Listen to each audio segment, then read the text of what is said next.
Hi, I'm Jay Diamond, love and intimacy coach, and I'm here again at the coffee shop where I get a lot of my work done. So I just wanted to talk to you on this quite tumultuous day in the UK. Everybody's emotions flying high or sinking low, about choosing love and choosing love in 2020, which we're so close to now. And obviously, I'm a love and intimacy coach, so my speciality is romantic love, and that's what the main focus will be today, about how can you create more love in your life across the board, but also in romance in 2020. So the first thing I want to ask you is, how can you choose love more, regardless of what's happening externally, regardless of who you're dating and how they're responding to you, or even regardless of the kind of relationship that you're in and perhaps your partner's behavior. How can you keep choosing love? Because as you keep choosing love, as you keep choosing that good vibration of love, regardless of how anyone else is behaving, you hold that good vibration and more great things come towards you. And it's so interesting how the law of attraction works when you decide that you're going to just keep choosing love and keep maintaining an air of positivity and an air of hopefulness. So today it took me a while to get out of the house because I had lots of things to do in the morning, and I did get sucked into the social media of everything that's happening in the UK at the moment. But when I left, I bumped into a guy friend, and we went for coffee together. So I was about to go and do some work and go into the coffee shop anyway, and he said, "Oh, I'm just waiting for a haircut, do you want some company?" So we had a lovely chat, and we talked about all kinds of different things and how wonderful it was and what a great synchronicity it was. And before I'd left the house, sorry about that noise. Sorry about that noise. Before I left the house, I'd done a little workout and I got myself into a really good place, and it was just such a great resonance to meet that person. And that's how it works when you're dating. You know, you are thinking, how can I choose love on a daily basis? What makes me feel good? What lights me up? What do I need to do that makes me feel good inside of my own body? And then from that place, you radiate out and the opportunities come. Then there's another friend of mine who I was thinking about him for some reason. He popped in my head, and 5 minutes later he messaged me. And I've got some great friends that I'm going to meet tomorrow after a meditation with another bunch of healers. So it's going to be a really sweet weekend. And there are lots of things that I could be focused on right now that aren't fantastic. You know, I'm starting to get quite heavily pregnant, and there's definitely some pain happening. And it's tricky sometimes. But when I'm focused more on the things that make me feel good, I can keep moving in their direction. So what I ask you is, how can you choose love more? Number 2 is, what are you willing to do? Maybe I've gone on the side there. What are you willing to do to create love in 2020? And this can apply to you in lots of different ways. You know, what are you willing to invest in? Monetary wise, which people seem to really shy away from, but you are your most important investment. You know, do you invest in your health? Do you pay to go to a gym? Do you buy the right equipment?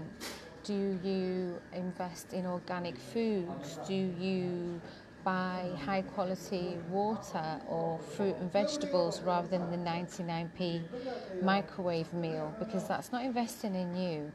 So what do you need to do in 2020? I'm just kind of giving you a little kickstarter and a little tickle along the way to start really investing in you. Hi Ellie. Ellie said, yep, love yourself first. Yeah, it's just like, it is the optimum. It's the biggest thing, and it's so important. So what will you do in terms of creating love if you're looking for your soulmate, or you want to reconnect with your soulmate or go deeper with your soulmate, perhaps the one that you've got? What will you do and what will you commit to invest in yourself, to invest in your relationship, to invest in your learning. So I've got a free 5-day challenge that starts this Sunday, and I'll pop the link in the chat box for you. For the ladies, you're totally welcome to join. We had an amazing time last time we did a 5-day challenge. There was hundreds of women from all over the world, and out of that, some women got their soulmate, some women got massively dating confidence, some women went on to study further and deeper and have completely transformed since then. So what are you going to do that is investing in love for you next year? Do you need to start going to dance lessons? Do you need to start going to the gym? Do you need to, what is it for you? You know, I'd love to hear it. Put it in the chat box. Do you need to start going on some more dates, or buying some nice clothes that make you feel good, so that when you're going out, that you're kind of feeling really confident about yourself? What is it that you need to invest in to make you feel 100%? And the third one is, how are you blocking love from coming in, or how are you blocking love from going out? So love is a flow, and love is always seeking to be seen, felt and expressed. And so often women that I speak to in my coaching and in my online programs, they come from a place of waiting for a partner to come and make them feel love. And unless it's in a certain way, they won't express their love. Or actually what happens a lot, and I did my final healing with the Cherished Group program that I've been holding for the last 8 weeks. And what we really looked at in this energy clearing is how we block love from the people who love us, how we don't trust it when someone loves us, how on a very subconscious level we get into a little power game that says, you know, I don't want to get hurt by you, so I'm going to push you away, and I don't value your love because it's too easy. And so there are so many people who say that they can't get the love that they desire, yet when the love comes easy, they push it away. So I want you to have a good think about, in what ways are you blocking either love coming through you naturally, or do you block love coming to you? And it's something to really think about, because it's not something most of us like to admit, but actually when we take a bit of a deeper look, we can often see that dynamic start to play out. Ellie said, I'm going back to the gym. Good. And more spiritual practices like meditation. Yeah. So, yeah. For me, definitely more dance, more meditation, more good food, you know, and more connection is the big thing for me. Like, finding ways to be out and being with people, even when I've got a small baby, you know, that's going to be the big thing for me, that's going to fill me up, I think, and make me feel good. So I want you to have a think about those 3 things in terms of what you're going to manifest for next year. If you want to join us on the free 5-day challenge to manifest your soulmate in 2020, so rude.